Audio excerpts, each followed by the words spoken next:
le carnivore, Sébastien Jacques des Bouchers Clément Jacques qui vient vous parler d'accessoires pour barbecue. Savez-vous à quoi servent les instruments de torture qui sont cachés sous votre barbecue?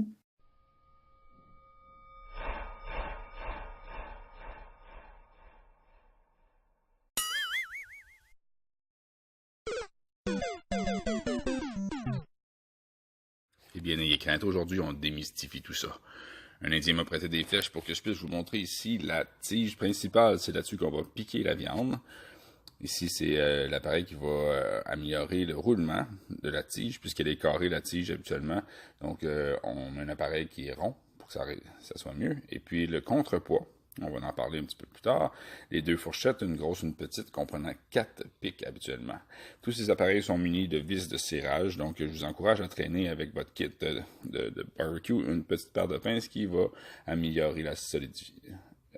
Pour être plus solide.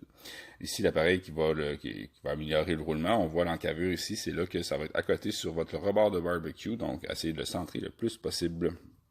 Le contrepoids, c'est très facile. L'appareil du centre, le cylindre, donc était un poids qu'on va bouger de gauche à droite sur la tige.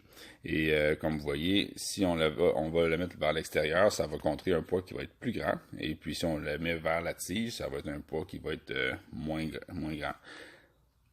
Comme les exemples ici, on voit une tige qui a été rentrée de façon pas de centrée.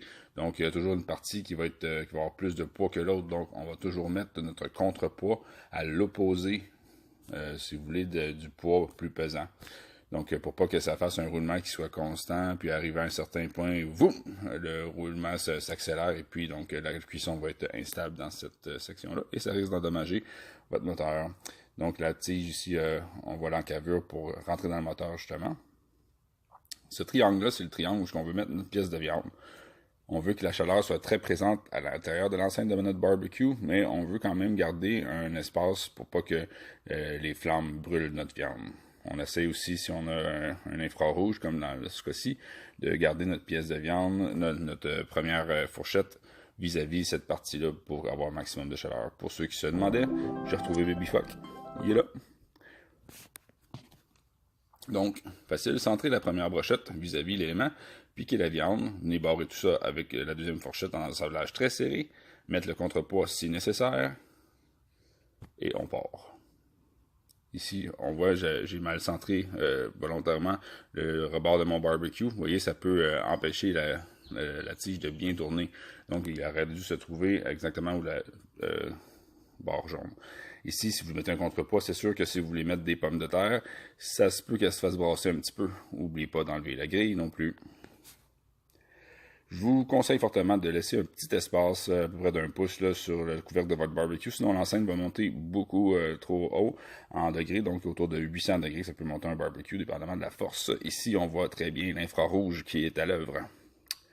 Moi, je vous suggère de mettre votre infrarouge et les deux ronds qui sont de l'extrême gauche et droite. Comme ça, vous allez faire une cuisson indirecte. Les jus de votre cuisson tombant sur la grille vont pouvoir vous garantir que votre viande ne sera pas brûlée. Alors, je vous conseille de faire des tests. C'est la meilleure façon pour réussir. Et puis, sur ce, bon appétit, mes carnivores, et bon barbecue!